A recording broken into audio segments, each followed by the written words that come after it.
C'est le premier épisode de ces mois de mai. Mesdames et messieurs, bonsoir à toutes et à tous et bienvenue sur Communication Plus Télévision pour suivre cette longue série d'Infosport pour ces mois de mai. Alors ne nous quittez pas parce que Infosport vient de débuter.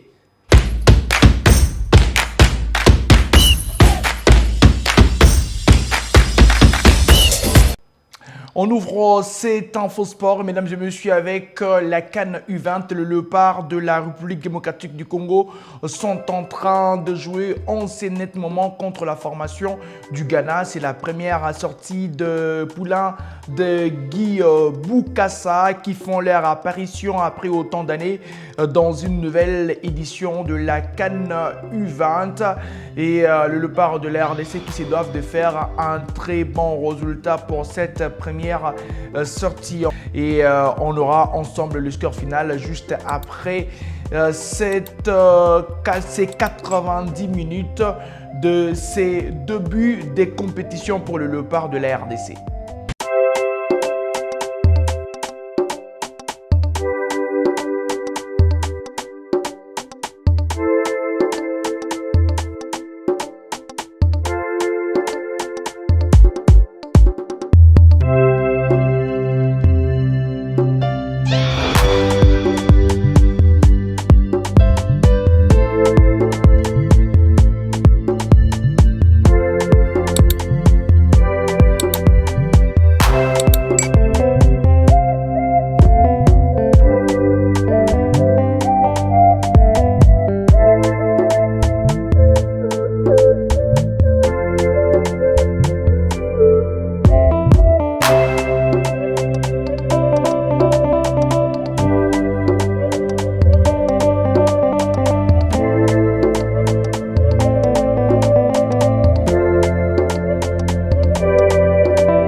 Martin Bakole va retrouver les rings contre les Nigérians. F. Adjagba et un match très important pour les deux pugilistes parce que le vainqueur de cette rencontre sera les challengers officiels du champion IBF des lourds, l'anglais Daniel Dubois. Les combats entre les Nigérians et les Congolais est prévu dans la nuit du 3 au 4 mai prochain. Les Congolais qui avaient perdu son précédent combat se doivent de s'est réveillé pour mieux aborder cette nouvelle bataille. Il y a eu l'apaisé, il y a eu aussi cette conférence de presse d'avant-combat entre ces deux pugilistes et Martin Bakole qui a besoin de faire tomber son adversaire, pareil aussi avec son adversaire qui a pour l'instant une défaite enregistrée, tandis que Martin Bakole en a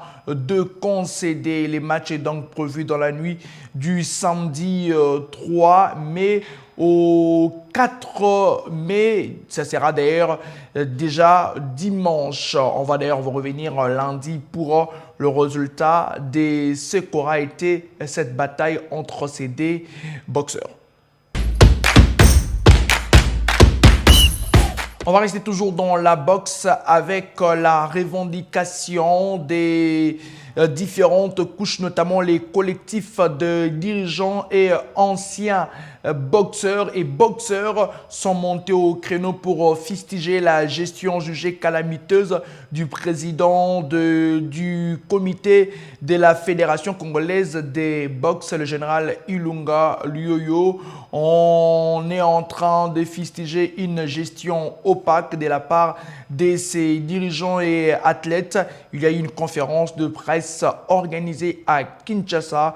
En tête de ces groupes, nous avons l'ancien boxeur congolais Moukadi Manda et aussi les présidents de la Ligue professionnelle de boxe de Kinshasa, les présidents Flori Movoto. On va prendre en image ce qu'a été cette conférence de presse.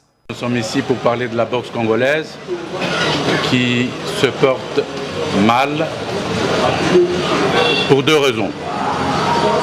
D'abord parce que il est à distinguer entre d'une part un club de boxe et une fédération de boxe.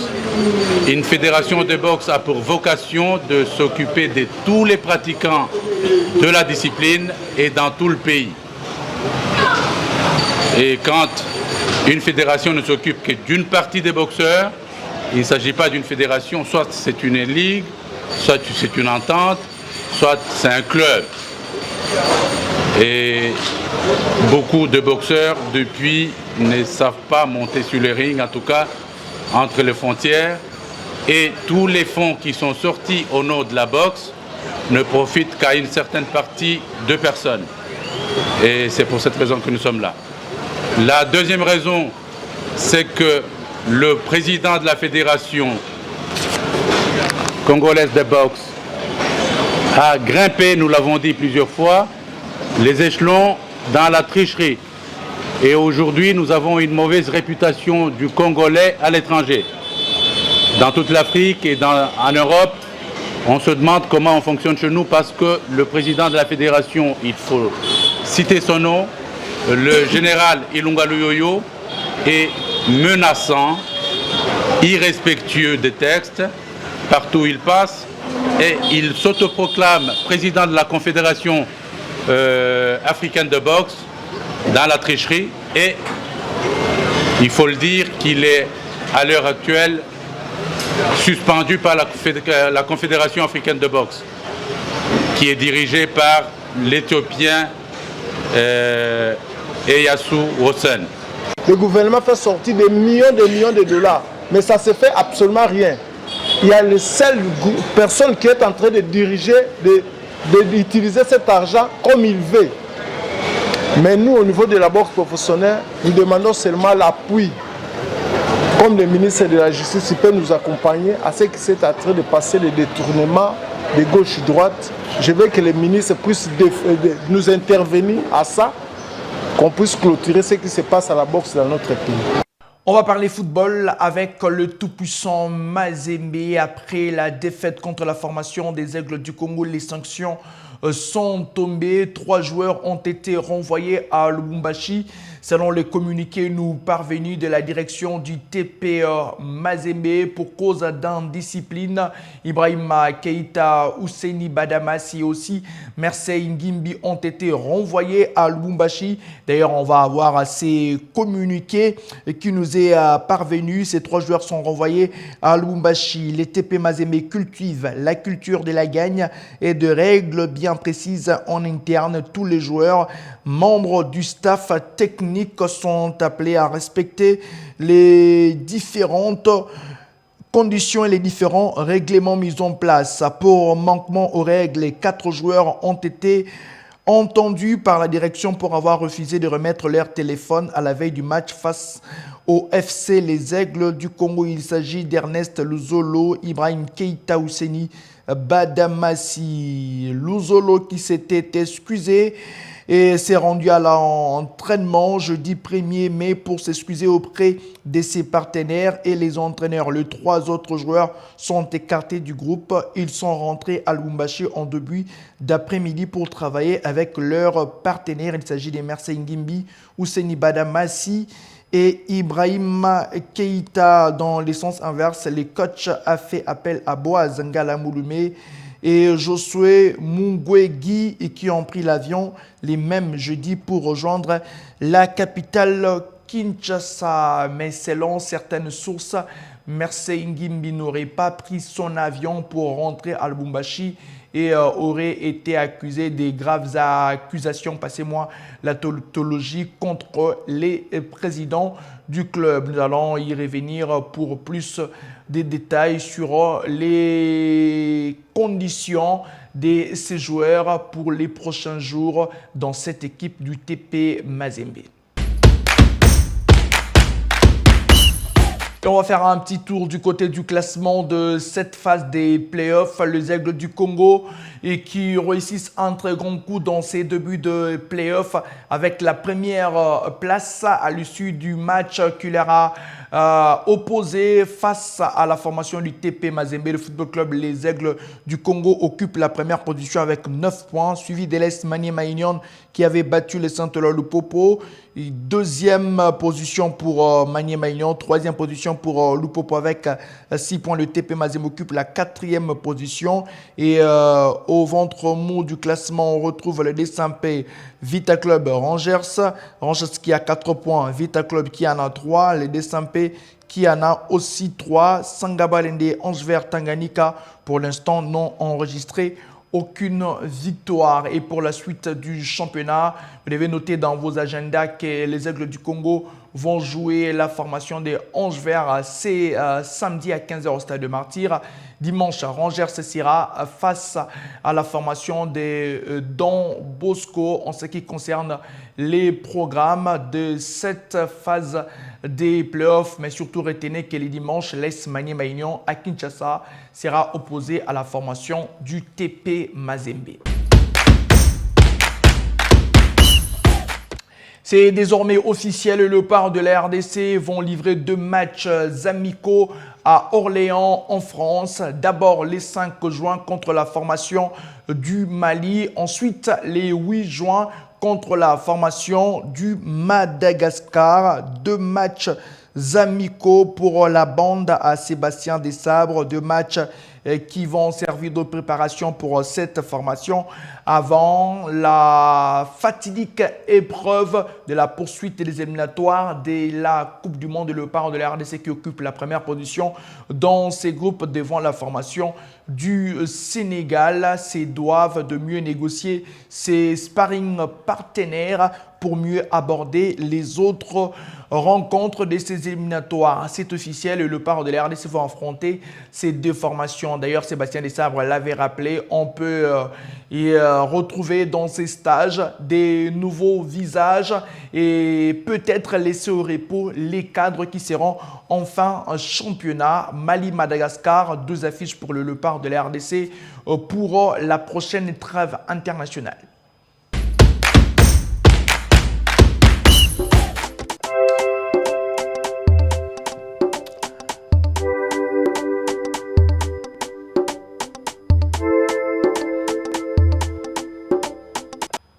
Mesdames et messieurs, merci d'être encore là. Vous savez quoi? Il y a un Congolais qui est sur un nuage.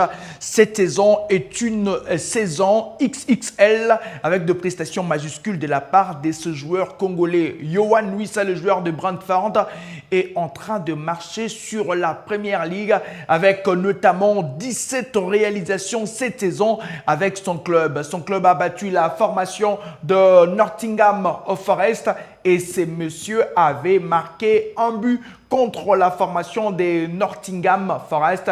Il est sur une très belle dynamique. Yohan Wissa, l'attaquant de Brentford, qui est en train de faire un bien fou à son club. Et d'ailleurs, on va avoir en image cette statistique de nombre de buts marqués par cet international congolais. 17 buts marqués et 3 passes décisives pour l'ancien joueur de Lorient. Depuis qu'il est du côté de la Première Ligue, la saison dernière, il avait marqué 12 buts et cette saison, il est en train d'affoler les stats avec 17 réalisations, 18 dans l'ensemble, toutes compétitions confondues avec 3 passes décisives. Coup de chapeau à Yohan Wissa qui est en train de faire une très belle saison. On l'annonce un peu partout lors du prochain mercato. On verra si et seulement si il va rester avec Brentford ou carrément il va changer de club. Et un autre Congolais qui fait un bien fou à son club, c'est Cédric Bakambu, revenu de blessure et son équipe jouait la formation de la Fiorentina pour les demi-finales aller de la Conférence League et les Bakagol s'étaient illustrés avec une passe décisive, ce qui fait en sorte que Bakambu totalise 2 passes décisives avec sa formation dans cette compétition. L'homme de la Conférence League, cette banderille plantée depuis qu'il enfile le maillot de cette formation et dans cette compétition, Cédric Bakambu inscrit son nom et rentre un peu plus dans l'histoire. Vous savez qu'il a marqué avec sa formation de Galatasaray en Ligue des Champions. Il a marqué avec Villarreal en Europa League et il marque encore avec le Betis Séville pour le compte de la Conférence Ligue. Le Bakagol est de retour. Là, je n'ai qu'un chiffre. Cédric Bakambu est dans une meilleure forme de sa vie. Si les deux attaquants congolais sont en train de faire une très belle saison avec leur club, mais il y a un défenseur qui semble être dans le gouffre et perd petit à petit de sa superbe. C'est Inonga Baka, l'ancien joueur de la formation de Renaissance du Congo. Et nos amis de Léopard Leader reviennent sur des prestations en demi-teinte et le calvaire vécu par Inonga Baka depuis un temps. Inonga Baka, le calvaire qu'il est en train de vivre dans sa formation de l'ESFAR. Il a été recruté par cette équipe de l'ESFAR parce qu'on a cru à son talent. Mais ici, devenu titulaire indiscutable en sélection nationale, formant une paire solide avec le capitaine de la sélection, Chancel Bemba. Il a très bien joué lors de la Coupe d'Afrique des Nations. C'est ce qui lui a valu d'ailleurs son transfert du côté du Maroc. Mais ici, j'ai des Louise Koupa, auteur de cet article, est revenu sur cet enfer. On va revenir sur les papiers liés à Inonga Baka. Merci beaucoup. Ici, Géné Luis Koupa est revenu sur l'enfer qui est en train de vivre Inonga Baka. Depuis, il ne joue toujours pas. Il est soit sur les bancs, soit non convoqué avec son équipe de l'AS FAR. La situation devient de plus en plus compliquée pour lui. Depuis ce fameux 15 février, il n'a jamais joué jusqu'au 8 avril en Ligue des Champions contre Pyramide. Il a été titulaire, mais malheureusement, il a été sorti contre Pyramide de Kalala Mayele à la 30e minute et jusqu'à ce jour, Inonga Baka ne joue plus. On pense peut-être que sa situation sera réglée parce que lors de la trêve, la précédente trêve internationale, il n'avait pas aussi joué avec la sélection de Léopard de la RDS.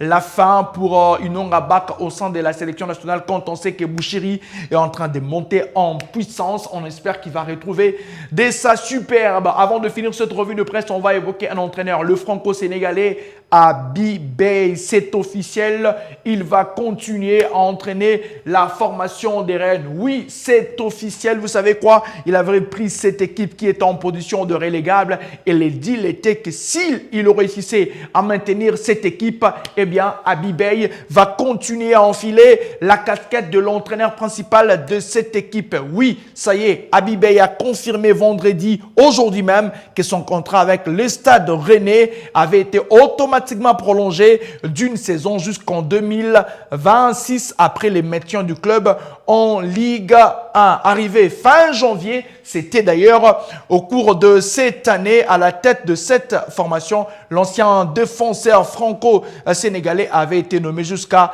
la fin de l'actuelle saison. Il a réussi son pari. Pourquoi? Parce que ici, avec 10 points d'avance sur le Havre, 16e et barragiste virtuel à 3 journées de la fin, Rennes est mathématiquement assuré d'une 32e saison consécutive parmi l'élite, la plus longue présence d'un club en Ligue 1. Il y a le Paris Saint-Germain avec 52 saisons, Lyon 37. Eh bien, Abi Bey avait officié auparavant la formation des Red et Red Star. Je vais y arriver et va continuer avec cette formation des Rennes pour les prochaine saison, mais surtout un an de plus. Et cette équipe qui a bien joué sa saison, ce qui permet à Abi Bey de continuer avec son expérience d'entraîneur. Mesdames et messieurs, c'est la fin de cette revue de presse. C'était d'ailleurs la dernière de la semaine.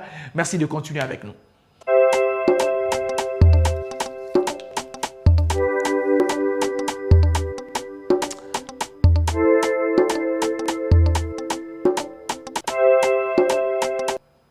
Mesdames et messieurs, merci de nous avoir suivis. On vous prend congé et on se donne rendez-vous pour la semaine prochaine avec de nouvelles actualités sportives. Merci de continuer à nous suivre.